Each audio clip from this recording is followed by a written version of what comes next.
Baik, saya lanjut lagi.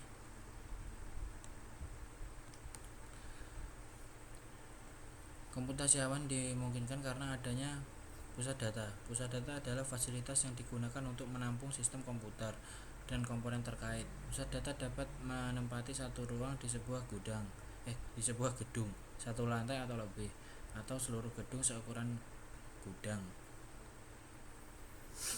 Pusat data biasanya sangat mahal untuk dibuat dan dirawat. Karena alasan ini, hanya organisasi besar yang menggunakan pusat data dibangun secara pribadi untuk menampung data mereka dan menyediakan layanan kepada pengguna.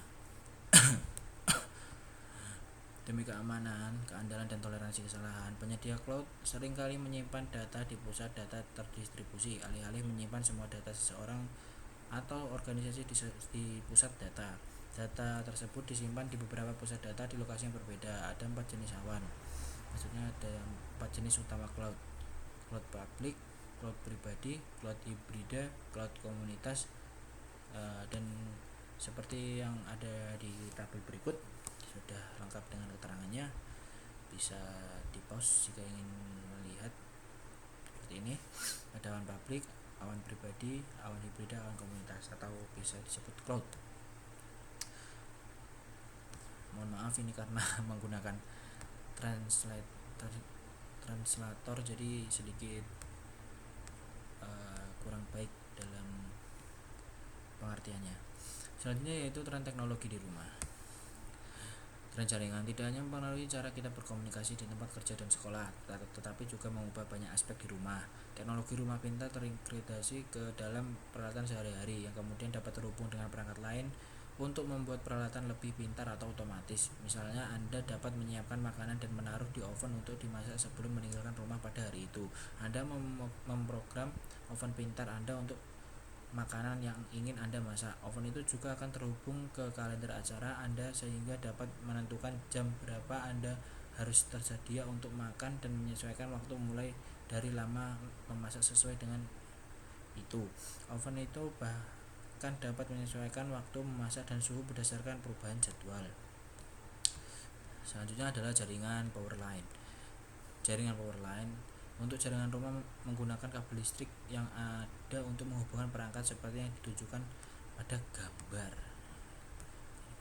Dengan menggunakan adapter power line standar, perangkat dapat terhubung ke LAN dimanapun terdapat stop kontak atau listrik. Jadi jika terhubung dengan listrik itu akan bekerja. Jaringan power line sangat berguna saat titik akses nirkabel tidak dapat menjangkau semua perangkat di rumah. Jaringan power line bukanlah pengganti kabel khusus dalam jaringan data, akan tetapi jaringan ini merupakan alternatif saat kabel jaringan data atau komunikasi nirkabel tidak memungkinkan atau tidak efektif.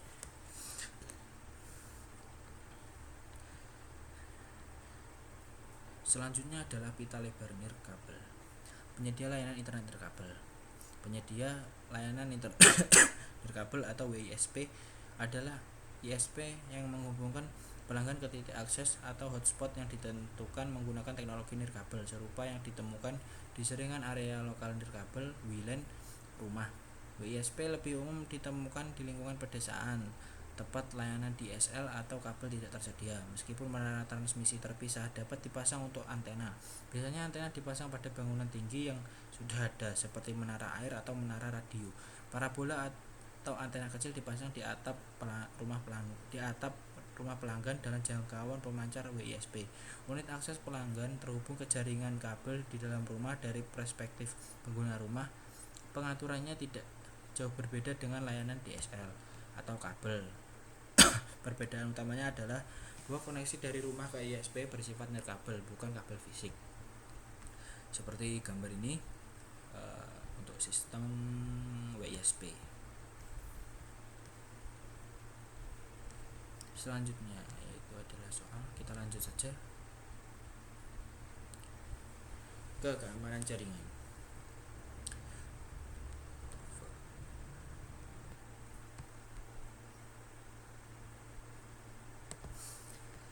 Selanjutnya adalah ancaman keamanan. Anda pasti mendengar atau membaca berita tentang jaringan perusahaan yang diretas. Keamanan jaringan merupakan bagian integral dari komputer jaringan, terlepas dari apakah jaringan tersebut berada di rumah dengan satu koneksi ke internet atau merupakan perusahaan dengan ribuan pengguna. Keamanan jaringan harus mempertimbangkan lingkungan serta alat dan persyaratan jaringan. Ada beberapa ancaman eksternal umum terhadap jaringan. Yang pertama adalah virus, worm, dan trojan horse. Yang kedua adalah spyware atau adware. Yang ketiga adalah serangan zero day. Yang keempat adalah serangan aktor ancaman. Yang kelima yaitu serangan penolakan layanan. Yang keenam adalah intersepsi dan pencurian data. Yang terakhir adalah pencurian identitas. Selanjutnya adalah untuk bagaimana solusi dari keamanan. Tidak ada satu solusi pun yang dapat melindungi jaringan dari berbagai ancaman yang ada. Oleh karena itu, keamanan harus diterapkan dalam beberapa lapisan dengan menggunakan lebih dari satu solusi keamanan.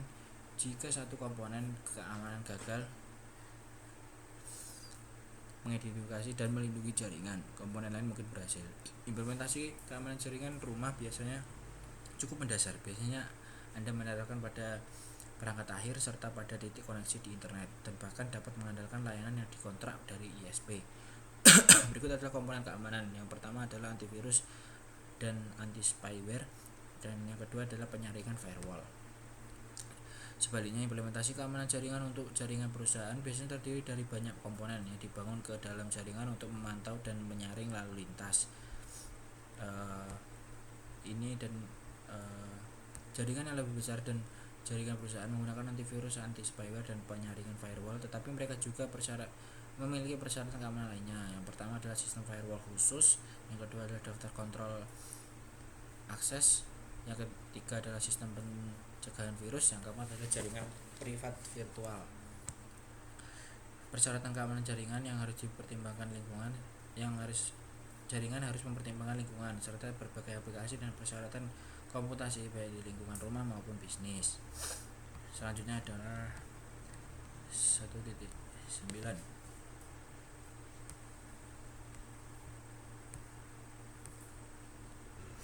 Bahasa Inggris CCNA.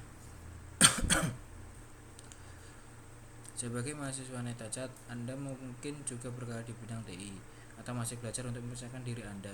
Apapun pilihannya, penting untuk mengetahui keterampilan yang dibutuhkan untuk memenuhi jenis pekerjaan yang tersedia di bidang TI.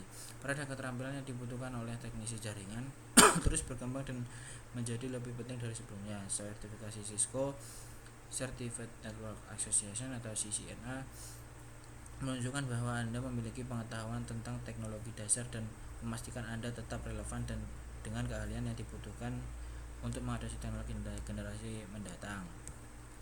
Selanjutnya adalah pekerjaan jaringan. Sertifikasi CCNA akan mempersiapkan Anda berbagai pekerjaan di pasar saat ini. Anda dapat mengklik link ini, kemudian memilih peluang kerja. Anda juga dapat mencari pekerjaan di bidang TI menggunakan jaringan pencarian daring seperti Indeed, Glassdoor, dan Monster.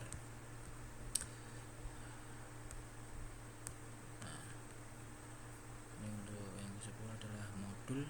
Ini akan saya jawab nanti. Mungkin cukup sekian video penugasan dari saya. Bila ada kurang lebihnya saya mohon maaf, dan bila juga dari resolusi video kurang bagus karena saya menggunakan alat seadanya. Ada kurang lebihnya saya mohon maaf. Wassalamualaikum warahmatullahi wabarakatuh.